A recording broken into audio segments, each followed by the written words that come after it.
പ്രമേഹമുണ്ട് എന്ന് അറിഞ്ഞിട്ട് ഞാൻ ജീവിച്ചിരുന്നേക്കാൾ കൂടുതൽ കാലം ഞാൻ എന്ത് ചെയ്തു? കാരണം ഞാൻ അതുവരെ കഴിച്ചുകൊണ്ടിരുന്നത് പ്രമേഹത്തിന് മാത്രമുള്ള ഗുളികയായിരുന്നു. ഇത്ര നാൾ കഴിച്ചതിന് ഫലമായിട്ട്, കാരണം സർക്കാർ ജോലിയിലൊക്കെ നിൽക്കുമ്പോൾ അങ്ങനെയാണ് അല്ലേ, നമ്മളൊരു കുറച്ച് കഴിഞ്ഞാൽ എൻ്റെ പേര് സുബൈർ എന്നാണ്. ഞാൻ നമ്മുടെ തിരൂർ പോളിടെക്നിക്കിൽ നിന്നും 2019 റിട്ടയർഡ് ആയതാണ്. അതിനുശേഷം കഴിഞ്ഞ 5 വർഷം കുറ്റിപ്പുറം KMCT ITM പ്രിൻസിപ്പാളായിട്ടായിരിക്കും. ഈ ഓഗസ്റ്റോട് കൂടിയിട്ട് അതും ഒഴിവാക്കി മുഴുവൻ സമയം ആക്യുപഞ്ചർ ഫീൽഡിലേക്ക് മാറ്റാം എന്ന് വിചാരിച്ച് നിൽക്കുകയാണ്. അങ്ങനെ പോയിക്കൊണ്ടിരിക്കുക. അപ്പം നമ്മൾ ഞാൻ 15th ബാച്ചാണ് ഇവിടെ ആക്യുപഞ്ചർ കോഴ്സിന് പഠിച്ചിരുന്നത്. ഇപ്പോൾ 20th ബാച്ച്, അതായത് 5 വർഷം ആയി. അപ്പോൾ എൻ്റെ ഒരു എക്സ്പീരിയൻസ് നിങ്ങളുമായി ഷെയർ ചെയ്യുന്നതിന് മുൻപ് തന്നെ 1-2 കാര്യങ്ങൾ നിങ്ങളുടെ ശ്രദ്ധയിൽ കൊണ്ടുവരാൻ ഞാൻ ആഗ്രഹിക്കുന്നുണ്ട്. കാരണം നമ്മുടെ കേരളം മറ്റ് സംസ്ഥാനങ്ങളെ അപേക്ഷിച്ചിട്ട് ആരോഗ്യ കേരളമാണ്. കാരണം ആരോഗ്യപരമായ രംഗങ്ങളിൽ അത്യുന്നതങ്ങളിലെത്തിയ ഒരു സംസ്ഥാനമാണ് കേരളം. അതിന് തെളിവെന്താണ് എന്ന് ചോദിച്ചാൽ അവർ നമുക്ക് കാട്ടിത്തരും. ഇപ്പോൾ തിരൂരുള്ളവരാണ് എങ്കിൽ തിരൂര് നിങ്ങളുടെ പഴയ കാലം ഒരു 10-20 വർഷങ്ങൾക്ക് മുമ്പ് നിങ്ങൾ നോക്കിയാൽ ഒരൊറ്റ ഹോസ്പിറ്റലേ ഉണ്ടായിരുന്നുള്ളൂ. എന്നാൽ ഇന്നോ തിരൂര് പെണ്ണുങ്ങൾക്ക് വേറെ, കുട്ടികൾക്ക് വേറെ, പ്രസവിക്കാൻ വേറെ, കാലിന് വേറെ, കയ്യിന് വേറെ, ഇങ്ങനെ എത്രയോ ഹോസ്പിറ്റലുകളാണ്. അക്കാലത്ത് നിങ്ങൾ ഡയാലിസിസ് സെൻ്ററുകൾ അന്വേഷിച്ചാൽ ഡയാലിസിസ് ചെയ്യണമെങ്കിൽ കോഴിക്കോട് മെഡിക്കൽ കോളേജിൽ പോകണം.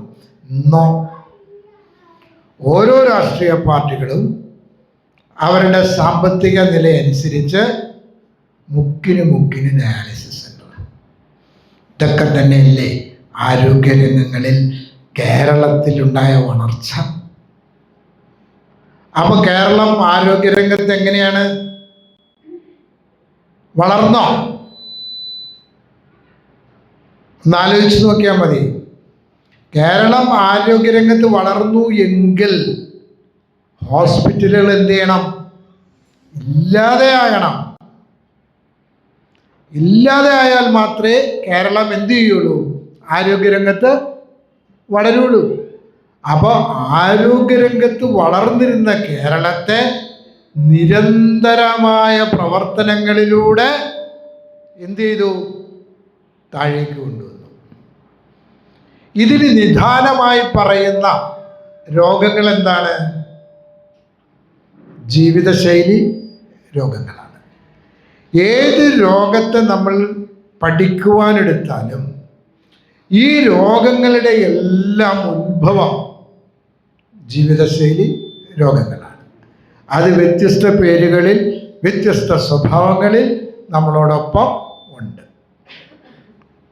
അപ്പോൾ പഴയ ആളുകൾ, എൻ്റെയൊക്കെ ചെറുപ്പം എന്ന് പറയാം, ആ പഴയ ആളുകൾ എന്ന് പറയുമ്പോൾ, കാരണം എനിക്കിപ്പോൾ 63 വയസ്സായി. ഞാൻ 28ാം വയസ്സിലാണ് പ്രമേഹ രോഗിയായത്. ഞാൻ അക്യുപഞ്ചറിനെ കുറിച്ച് അറിഞ്ഞതും പഠിച്ചതും എൻ്റെ 57ാം വയസ്സിലാണ്. അപ്പോൾ നോക്കിയേ, 28ാം വയസ്സിൽ പ്രമേഹത്തെക്കുറിച്ച്, പ്രമേഹമുണ്ട് എന്ന് അറിഞ്ഞിട്ട് ഞാൻ ജീവിച്ചിരുന്നേക്കാൾ കൂടുതൽ കാലം ഞാൻ എന്ത് ചെയ്തു? പ്രമേഹത്തിന് മരുന്ന് കഴിച്ച ആളാണ്. 28 വയസ്സ് വരെ മരുന്നില്ലാതെ ജീവിച്ച ഞാൻ പിന്നീട് 57 വയസ്സ് വരെ എന്ത് ചെയ്തു? മരുന്ന് കഴിച്ചു. അപ്പോൾ ആ അവസ്ഥയിലേക്ക് മാറുമ്പോൾ, കാരണം എൻ്റെ മദർ ഒരു പ്രമേഹ രോഗിയായിരുന്നു. അവർ ലോകത്തോട് വിട പറഞ്ഞത് ഇതുമായി ബന്ധപ്പെട്ട് ലാസ്റ്റ് സ്റ്റേജിൽ ഡയാലിസിസ് ചെയ്യുന്ന സമയത്താണ്. അതുകൊണ്ട് തന്നെ പ്രമേഹം എന്നത് ഒരു പാരമ്പര്യ രോഗമാണെന്നും അതിന് ചികിത്സ മരണം വരെയാണെന്നും ഞാൻ എന്ത് ചെയ്തിരുന്നു, മനസ്സിലാക്കിയത്. അതായത് സാധാരണ സർക്കാർ ഉദ്യോഗസ്ഥന്മാരൊക്കെ നമ്മുടെ PF ലോണൊക്കെ എടുക്കാൻ നേരത്ത് അതിലൊരു റൈറ്റ് ചെയ്യും, my mother under prolonged treatment, അതായത് തുടർച്ചയായ ചികിത്സയിലാണ്. ഞാൻ അതിലൂടെ ഒരു കഷ്ണോടെ ആഡ് ചെയ്യാണ്, അണ്ടിൽ ഡെത്ത്. അതായത് ഒരു ജീവിതശൈലി രോഗമായ പ്രമേഹം പിടിപെട്ടാൽ ആ മനുഷ്യൻ ജീവിതം അവസാനിക്കുന്നത് വരെ എന്ത് ചെയ്യണം, ചികിത്സ ചെയ്യണം. നമ്മൾ ചികിത്സയ്ക്ക് പോകുന്നത് എന്തിനു വേണ്ടിയാണ്? ഒരസുഖം പിടിച്ചാൽ ചികിത്സയ്ക്ക് പോകുന്നത് അസുഖം മാറാനാണ്. ഈ ജീവിതശൈലി രോഗങ്ങൾ പിടിപെട്ട് കൺസൾട്ട് ചെയ്ത് ചികിത്സയ്ക്ക് പോയാൽ ഈ അസുഖം മാറുന്നുണ്ടോ? ഡയബറ്റിക് മാത്രമുള്ളൊരു മനുഷ്യൻ ഡയബറ്റിക് ചികിത്സയ്ക്ക് പോയാൽ അയാൾക്ക് പിന്നെ അഡീഷണലായിട്ട് മറ്റു രോഗങ്ങളൊക്കെ വന്നുകൊണ്ടിരിക്കും. അതിനൊക്കെ മരുന്ന് കഴിക്കും, ഇത് കൺട്രോളാവും, നമ്മൾ നിർത്തും, വീണ്ടും എന്ത് ചെയ്യും, ഈ സാധനങ്ങൾ വരും, മരുന്ന് കഴിക്കും. ഇങ്ങനെ നമ്മൾ മരുന്ന് കഴിച്ച് നമ്മൾ മറ്റൊരു ഇതിലേക്ക് പോവുക ചെയ്യാം.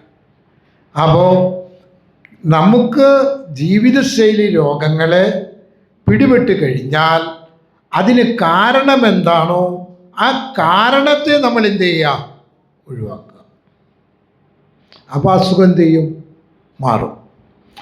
അതിന് പകരം ഇപ്പോൾ അക്രം സാർ സൂചിപ്പിച്ചതുപോലെ മുട്ടിന് വേദനയ്ക്ക് ചികിത്സിക്കാൻ ചെന്ന് പ്രമേഹത്തിന് മരുന്ന് കഴിച്ചുകൊണ്ടിരിക്കുകയും മുട്ടുവേദന ഇപ്പോഴും തുടർന്നുകൊണ്ടിരിക്കുകയാണ്. ഇതേപോലെ തന്നെയാണ് ഓരോ രോഗികളും ഇന്ന് അനുഭവിച്ചുകൊണ്ടിരിക്കുന്നത്. അപ്പം അത്തരത്തിലുള്ള അവസ്ഥയിൽ നിന്നും മാനവ സമൂഹത്തെ മാറ്റി മരുന്ന് കഴിക്കാതെ സുഖകരമായി ജീവിക്കുന്ന ഒരു സാഹചര്യം ഉണ്ടാക്കുന്നതിന് വേണ്ടിയിട്ട് വളരെ ആത്മാർത്ഥതയോടുകൂടി നമ്മളുടെ ഇടയിൽ പ്രവർത്തിച്ചു വരുന്ന, നമുക്ക് നേതൃത്വം നൽകി വരുന്ന, നമ്മുടെ എല്ലാം അക്കുമാസ്റ്ററായി നിൽക്കുന്ന ഗുരുനാഥൻ ശുഹൈബ് റിയാലി സാറിൻ്റെ പ്രവർത്തനങ്ങളുടെ ഫലമായിട്ടാണ് ഇന്ന് അക്യുപഞ്ചർ കേരളത്തിൽ വളർന്നുകൊണ്ടിരിക്കുന്നത്. അതുകൊണ്ട് എന്താ പ്രയോജനം? ആരോഗ്യ മേഖല വളർന്നു എന്ന് പറഞ്ഞ് ഹോസ്പിറ്റലുകളും സർജറി സെൻ്ററുകളും ഡയാലിസിസ് സെൻ്ററുകളും വളരുന്നതിന് ഒരു തടസ്സമായി നിൽക്കുന്നു എന്ന തോന്നൽ അവരിൽ ഉളവാക്കുകയും അതിനെതിരെ പ്രവർത്തിക്കുന്നതുമായൊരു സാഹചര്യത്തിലാണ് നമ്മളുള്ളത്. ഈ അവസരത്തിൽ ഇത് പഠിക്കുവാനും ഇത് മനസ്സിലാക്കുവാനും ഇതിലൂടെ തിരിച്ചറിവ് സമ്പാദിക്കാനും തയ്യാറായ നിങ്ങളെ എല്ലാവരെയും ഈ കോഴ്സിലേക്ക് സ്വാഗതം ചെയ്യുന്നതോടൊപ്പം തന്നെ അഭിനന്ദിക്കുവാനും ഈ അവസരം വിനിയോഗിച്ചുകൊണ്ട് ഞാൻ എൻ്റെ എക്സ്പീരിയൻസ് നമുക്കൊന്ന് ഷെയർ ചെയ്യാം. ചിലപ്പോൾ മറ്റ് കേട്ടവർക്കൊക്കെ ചിലപ്പോൾ ബോറടിക്കും.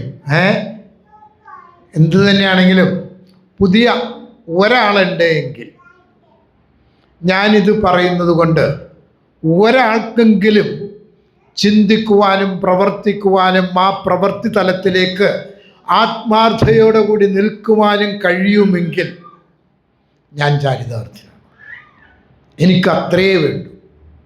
അതുകൊണ്ട് തന്നെ ഞാൻ നേരത്തെ പറഞ്ഞു വെച്ചല്ലോ, 28-ാം വയസ്സിൽ ഞാൻ തിരൂർ പോളിടെക്നിക്കിൽ ഡിപ്ലോമ കഴിഞ്ഞ് ഡെമോൺസ്ട്രേറ്ററായിട്ട് ജോയിൻ ചെയ്തിരുന്നു. ആ ജോലിക്കിടയിൽ ഒരു ഭാരത് ബന്ദിൻ്റെ സമയത്ത് എൻ്റെ കണ്ണിന് ചെറിയൊരു മൂടൽ പോലെ തോന്നുന്നുണ്ട്. അങ്ങനെ അതെന്താണെന്ന് അറിയാൻ കാരണം ബന്ധാണല്ലോ, ക്ലാസ്സില്ല, വെറുതെ കോളേജിലിരിക്കുകയാണ്, ഒരു എൻ്റർടൈൻമെൻറ്റ് അല്ലെങ്കിൽ ഒരു എൻഗേജ്മെൻറ്റ്. ഞാൻ എൻ്റെ ഒരു ഫ്രണ്ടിനെയും കൂട്ടി തിരൂര് ഗവൺമെൻറ് ഹോസ്പിറ്റലിൽ കണ്ണ് കാണിക്കാൻ വേണ്ടി പോയിരുന്നു. അങ്ങനെ കണ്ണൊക്കെ ടെസ്റ്റ് ചെയ്തു. അവർ ചെറിയൊരു പോയിൻറ്റിൻ്റെ ഡിഫറൻസ് ഉണ്ട്, അപ്പോൾ അത് അവർ എഴുതി തന്നു. അങ്ങനെ ഞാൻ ആ ചീട്ടുമായിട്ട് ഇറങ്ങുമ്പോൾ ഡോക്ടർ എന്നെ പുറകിൽ നിന്ന് വിളിച്ചിട്ട് ചോദിച്ചു, വീട്ടിൽ ആർക്കെങ്കിലും പ്രമേയം ഉണ്ടോ എന്ന് ചോദിച്ചു. ഞാൻ പറഞ്ഞു എൻ്റെ മദറിന് ഉണ്ട്. എന്നാൽ ഗ്ലാസ് വാങ്ങണതിന് മുൻപ് എന്ത് ചെയ്യാം, നിങ്ങളൊന്ന് പ്രമേയം ടെസ്റ്റ് ചെയ്യണം എന്ന് പറഞ്ഞു. അക്കാലത്ത് പ്രമേയം ടെസ്റ്റ് ചെയ്യുന്നത് ബ്ലഡിലല്ല, മറിച്ച് യൂറിനിലാണ്. അതായത് യൂറിൻ ഒരു ടെസ്റ്റ് ട്യൂബിൽ എടുക്കുകയും അതിന് 2 തുള്ളി മരുന്നൊഴിക്കുകയും ഒരു ലാമ്പ് കത്തിച്ചിട്ട് ഇങ്ങനെ ചൂടാവും.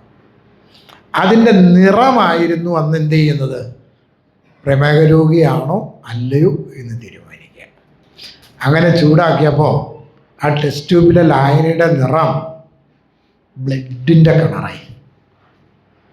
ബ്ലഡിൻ്റെ കളറെന്ന് പറഞ്ഞാൽ രക്തത്തിൽ 400 500 ഒക്കെ ആകുമ്പോഴാണ് ലേശം എന്ത് ചെയ്യുന്നത്, മൂത്രത്തിലൂടെ ഇത് ചെയ്യുന്നത്.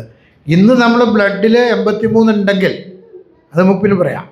അപ്പോൾ ഇങ്ങനെ ടെസ്റ്റ് ചെയ്ത് അവർ ചോദിച്ചു, നിങ്ങൾ മരുന്നൊന്നും കഴിക്കണില്ല, എന്നിട്ട് നിങ്ങൾ ജീവിച്ചിരിക്കുന്നുണ്ട്. കാരണം അത്രയ്ക്ക് ചുവപ്പ് കളറായിരുന്നേ. അപ്പോൾ ഞാൻ പറഞ്ഞു, ഏതായാലും ജീവിച്ചിരിക്കണ്ടെന്നുള്ളത് എനിക്ക് ഉറപ്പാണെന്ന് പറഞ്ഞു. കാരണം ഞാനവിടെ ഉണ്ടല്ലോ. അപ്പോൾ അവർ പറഞ്ഞ്, നിങ്ങൾ വേഗം പോയിട്ട് ഡോക്ടറെയൊക്കെ കാണണം, അത് കഴിഞ്ഞിട്ട് കാണാം. അങ്ങനെ ഞാൻ വളരെ, കാരണം അത്ഭുതമൊന്നുമില്ല, പ്രതീക്ഷിച്ചിരുന്നത് സംഭവിച്ചു. കാരണം ഉമ്മ പ്രമേഹ രോഗിയാണല്ലോ, പ്രമേഹം പാരമ്പര്യ രോഗമാണല്ലോ. നമുക്കിങ്ങനെ മുതലും സ്വത്തും ഒക്കെ പാരമ്പര്യമായിട്ട് കിട്ടുന്നത് പോലെ കിട്ടുന്നൊരു വസ്തു. അപ്പോൾ പ്രതീക്ഷിച്ചിരുന്ന സംഭവം കിട്ടി എന്ന സന്തോഷത്തോട് കൂടിയിട്ട് ഞാനെന്ത് ചെയ്തു, ഡോക്ടറെ കണ്ടു. അന്ന് എനിക്ക് ഡോക്ടർ എഴുതിയത് യുക്ലിക്കോൺ 10 mg എന്ന് പറയുന്ന ഒരു ഗുളികയായിരുന്നു. പിൻകാലത്ത് അത് നിരോധിച്ചു, കാരണം ആ ഗുളിക ക്യാൻസറിന് കാരണമാകും. അത് കഴിഞ്ഞ് ഒരു 6 മാസം 1 വർഷമൊക്കെ കഴിഞ്ഞപ്പോൾ പിന്നെ ഡോക്ടർ അത് മാറ്റി, പകരം ഡയോണിൽ 20 mg എഴുതി. അത് കഴിച്ച് ഞാൻ നടന്നു. പിന്നെ ഡോക്ടറൊന്നും കാണാൻ പോയില്ല, എന്ത് ചെയ്യും, അത് കഴിക്കും. അങ്ങനെയൊക്കെ നടന്നു. അത് കഴിഞ്ഞ് പിന്നെ കുറേ കാലം കഴിഞ്ഞപ്പോൾ ഡയോണിൽ എന്ത് ചെയ്തു, നിരോധിച്ചു. അതിനും കാരണം എന്താണ്? കാരണം ഇപ്പോൾ ഏറ്റവും വലിയ രോഗം ഏതാണ്? ക്യാൻസറാണല്ലോ. അത് പറഞ്ഞാൽ പിന്നെ വെല്ലം തീർന്നല്ലോ. കാരണം നമ്മുടെ നന്മയാണല്ലോ ചെയ്യുന്നത്. ക്യാൻസറിന് കാരണമായ മരുന്ന് ഗവൺമെൻറ് നിരോധിച്ചു. അതുവരെ തന്നതിന് പ്രായച്ചിത്തൊന്നുമില്ല. അന്ന് നിരോധിച്ചിട്ടുള്ള ഒരു ഉപകാരം മാത്രമേ ഉള്ളൂ. എന്തിനും ഒരു കോമ്പൻസേഷൻ ഉണ്ട്. എനിക്കൊക്കെ എത്ര കോമ്പൻസേഷൻ തരണമെന്നറിയാമോ? എത്ര കാലം മരുന്ന് കഴിച്ചതാണ്. ഓക്കെ, അത് കഴിഞ്ഞിട്ട് ഗ്ലൈമി എന്ന് പറയുന്ന മരുന്നിലേക്ക് കടന്ന് അവസാനം ഞാൻ റിട്ടേർഡ് ചെയ്യുന്ന സമയത്ത് അതിന് തൊട്ട് മുൻപൊരു സംഭവം ഉണ്ടായത് എന്താണെന്ന് വെച്ചാൽ, ഞാൻ വളരെയധികം ക്ഷീണിച്ചു. ഇപ്പം ഞാൻ വലിയ തടിയുണ്ടെന്നൊന്നും അല്ല കേട്ടോ പറയണത്. പക്ഷെ അന്ന് ഞാൻ ഏകദേശം ഇങ്ങനെ ഒരു കാറ്റൊക്കെ വന്നാൽ മറിഞ്ഞ് വീഴാൻ പാകത്തിനുള്ള തടിയിലൊക്കെ എത്തി. എൻ്റെ ഭാര്യയ്ക്കൊക്കെ ഭയങ്കര പ്രശ്നം. കാരണം ഞങ്ങൾ കടന്നു കഴിയുമ്പോൾ എൻ്റെ നെഞ്ചിടിക്കണത് ഒച്ച അവർക്ക് എന്ത് ചെയ്യാൻ പറ്റും, കേൾക്കാൻ പറ്റും, പടപടപടാന്നുള്ള ഇടി. അപ്പോൾ എൻ്റെ അടുത്ത് പറയും, ഡോക്ടറെ കാണും നിങ്ങളൊന്ന്. ഞാൻ ഡോക്ടറൊക്കെ കണ്ടു, ECG ഒക്കെ നോക്കി, കാരണം ഹാർട്ടിന് പ്രശ്നമൊന്നുമില്ല, ഒന്നുമില്ല.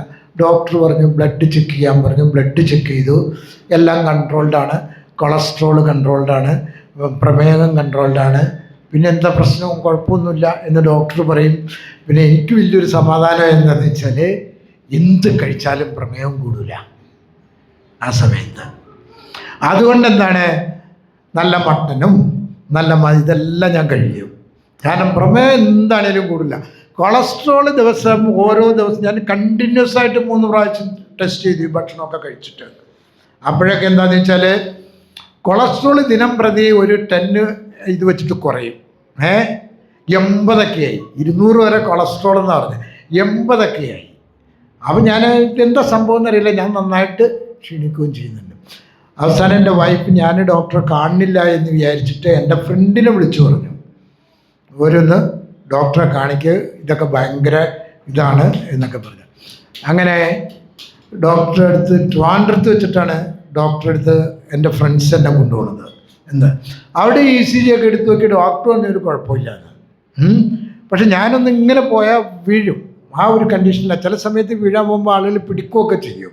അത്രയ്ക്ക് ഏതായത് നല്ലൊരു വയസ്സായ മനുഷ്യനില്ലേ, ആ അവസ്ഥയിലായിരുന്നു ഞാൻ നടക്കണതൊക്കെ.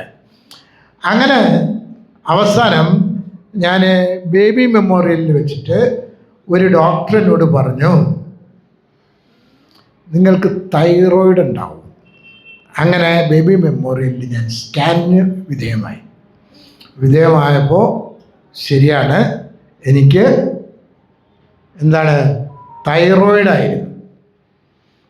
അതിന് അന്നത്തെ ആ തൈറോയിഡിൻ്റെ റേറ്റിംഗ് വെച്ചിട്ട്, ആൻറ്റി തൈറോയിഡാണ്, റേറ്റിംഗ് വെച്ചിട്ട് അന്ന് 30 mg മെതിമൈസ് എന്ന് പറയുന്ന ടാബ്ലറ്റ് 3 നേരം കഴിക്കേണ്ടി വന്നു.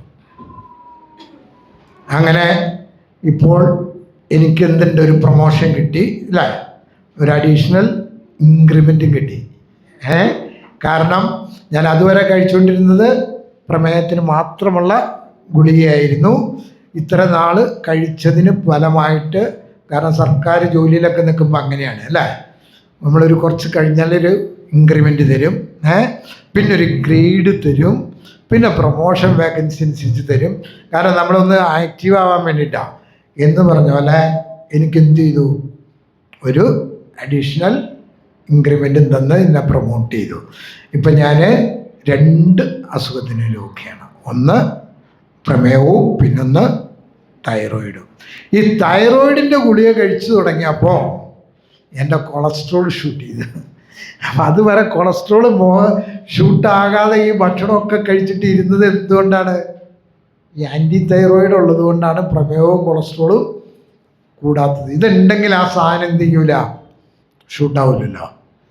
അപ്പം ഞാനിങ്ങനെ ആലോചിച്ചു, എന്നാൽ പിന്നെ ഒരു ഗുളിക കഴിക്കണ്ട, ഈ തൈറോയിഡിൻ്റെ ഗുളിക കഴിക്കാതിരുന്നാൽ ബാക്കി 2 കഴിക്കണ്ടല്ലോ. കൊളസ്ട്രോളിൻ്റെയും കഴിക്കണ്ട, പ്രമേഹത്തിൻ്റെയും കഴിക്കണ്ട. തൈറോയിഡ് ഉണ്ടതുകൊണ്ട് അത് 2 കുറയും.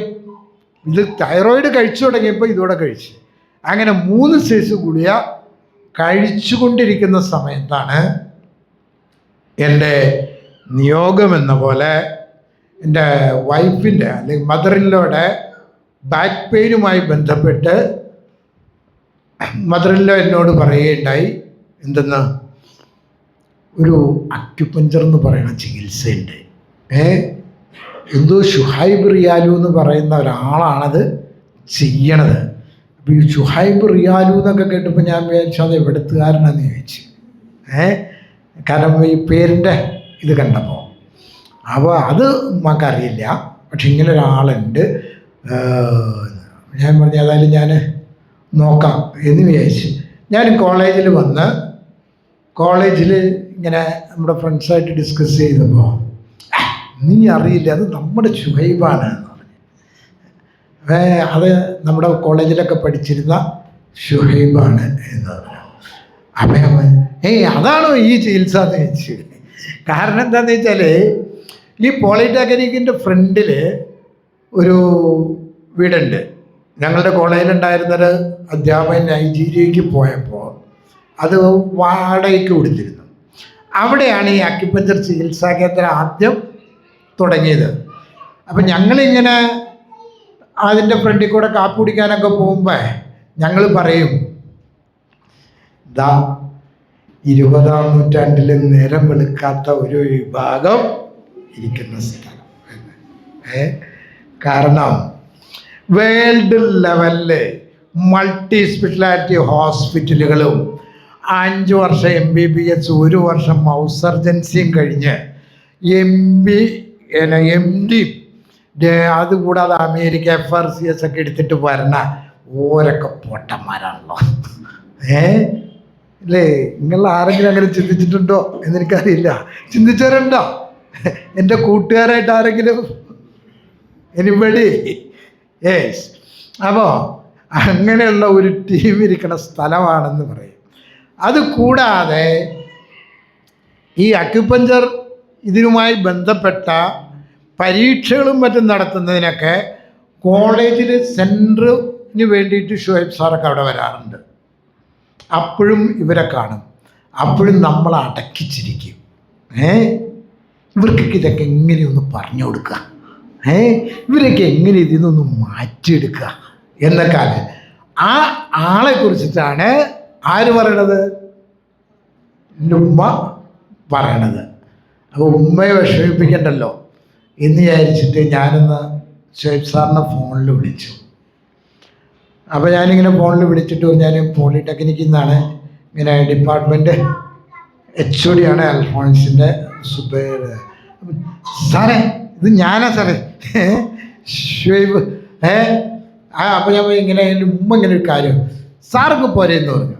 അപ്പോൾ ഞാനിവിടെ ക്ലാസ്സിലാണ്, ഞാൻ ആ ഉമ്മയെ വിളിച്ചുകൊണ്ട് വരുമ്പോൾ അവിടെ തിരക്കൊക്കെ ആ സാറ് വന്ന നേരെ ഇങ്ങ് കയറി പോരെയെന്ന് പറഞ്ഞു. തിരക്കൊന്നും ഉണ്ടാവില്ല. അങ്ങനെ ഞാൻ എൻ്റെ ഭാര്യയും ഭാര്യയുടെ ഉമ്മയും കൂട്ടി ഞങ്ങളവിടെ ചെന്ന് ഷുഹൈബ് സാറ് ചോദിച്ചു ഉമ്മയടുത്ത്. അപ്പോഴും ഞാനൊരു പ്രമേയ രോഗിയാണ്, ഞാൻ മിണ്ടിയിട്ടില്ല കേട്ടോ. കാരണം എന്താ, ഇതിൽ കൂട്ടൊന്ന് തല വെച്ച് കൊടുക്കണ്ടല്ലോ. എന്തിനാ നമ്മളെയൊക്കെ സ്കൂളിൽ വിട്ടതും കോളേജിൽ വിട്ടതൊക്കെ വെറുതെ ആയി പോകില്ല. ഇതിൽ കൊണ്ടൊക്കെ തല വെച്ച് കൊടുത്താൽ കൊണ്ട് തല വെച്ച് കൊടുക്കരുത്. ഞാൻ മിണ്ടില്ല. അപ്പം ഉമ്മ വിവരങ്ങളൊക്കെ പറഞ്ഞു. അപ്പം സാർ ഉമ്മയടുത്ത് പറഞ്ഞു, ചികിത്സിക്കാം, ഇപ്പം കഴിക്കുന്ന മരുന്ന് എന്ത് ചെയ്യണം, നിർത്തണം, എന്നിട്ട് നമുക്ക് എന്ത് ചെയ്യാം, ചികിത്സ തുടങ്ങാം, സമ്മതമാണ്. അപ്പോൾ ഉമ്മ പറഞ്ഞു ഓ സമ്മതിച്ചു. അങ്ങനെ സാറ് നീഡിൽ ചെയ്തു. അപ്പോൾ ഞാൻ ഉമ്മ അടുത്ത് അവിടെ നിന്ന് ഇറങ്ങിയതിന് ശേഷം പറഞ്ഞു, ഇവിടെ ബാക്കിയുള്ളവരൊക്കെ പറയണത് മരുന്ന് നിർത്താമെന്ന് സാറിൻ്റെ അടുത്ത് പറഞ്ഞാൽ മതി, മരുന്ന് നിർത്തണ്ട. അപ്പോൾ ഞാൻ ഉമ്മ അടുത്ത് പറഞ്ഞ് അങ്ങനെയാണ്, ഇനി മരുന്നൊക്കെ നിർത്തിയിട്ട് എന്തെങ്കിലുമൊക്കെ സംഭവിച്ചാലോ, അതുകൊണ്ട് അവരൊക്കെ പറഞ്ഞ പോലെ നിങ്ങൾ ഓരോരുത്തർ നിർത്താമെന്ന് പറഞ്ഞാൽ മതി, മരുന്ന് എന്ത് ചെയ്തോളൂ, കണ്ടിന്യൂ ചെയ്തോളൂ എന്ന് പറഞ്ഞു. അപ്പോൾ ഓരോൻ്റെ അടുത്ത് പറഞ്ഞു, ഞാൻ പിന്നെ 5 നേരം നിസ്കരിക്കണതിനൊരു വിലയില്ലാതെയാവില്ലേ, ഞാനെന്തിനാ പിന്നെ ആ പണി ചെയ്യണത് എന്ന് ചോദിച്ചു. എന്നാൽ നിങ്ങളുടെ ഇഷ്ടം പോലെ, ഞാൻ ഇടപെടലില്ല. വളരെ അത്ഭുതം എന്ന് പറയട്ടെ, ആ ഒരാഴ്ച കൊണ്ട് അതിൻ്റെ റിസൾട്ട് എന്ത് ചെയ്തു. കാരണം കാലങ്ങളോളം കോഴിക്കോടും മഞ്ചേരിയിലും മലപ്പുറത്തും തിരൂരും എല്ലാം വ്യത്യസ്തരായ സ്പെഷ്യലിസ്റ്റുകളെ കണ്ട് ഒരാഴ്ച പെയിൻ കില്ലർ കഴിക്കുകയും അതിനുശേഷം സ്കാനിങ് നടത്തുകയും സ്കാനിങ്ങിൽ ഒന്നുമില്ല എന്ന് പറഞ്ഞ് വിടുകയും വീണ്ടും പെയിൻ തുടങ്ങുകയും ചെയ്യുന്ന ഒരവസ്ഥയിൽ നിന്നും ഉമ്മാക്ക് നല്ലൊരു മാറ്റം കിട്ടി.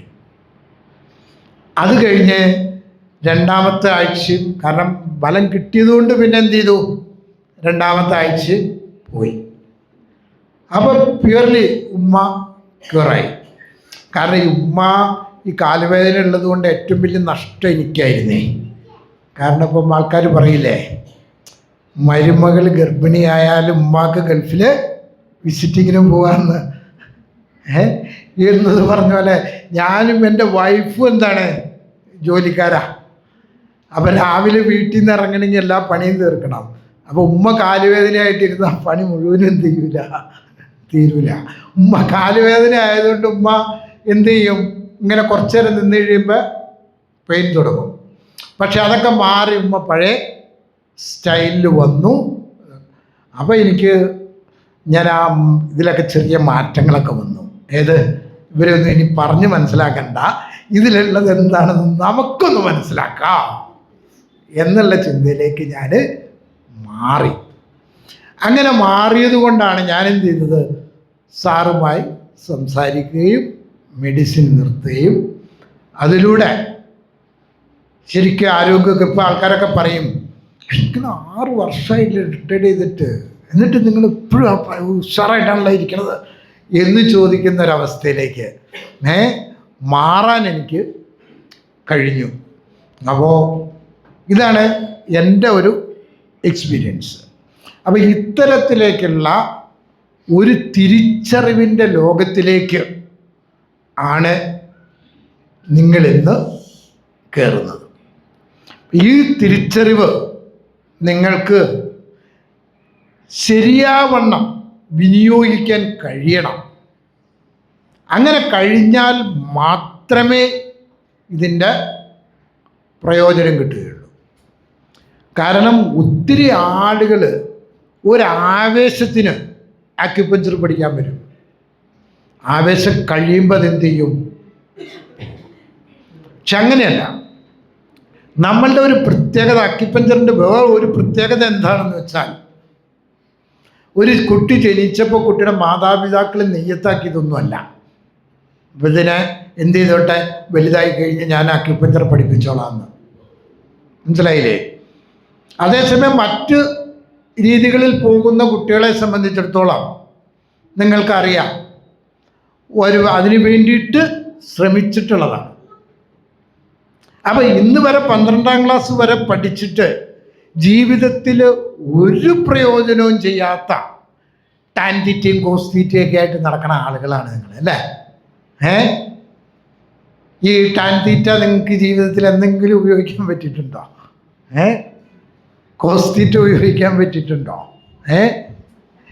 A+B² A² + B² നിങ്ങൾക്ക് ഉപയോഗിക്കാൻ പറ്റിയിട്ടുണ്ടോ?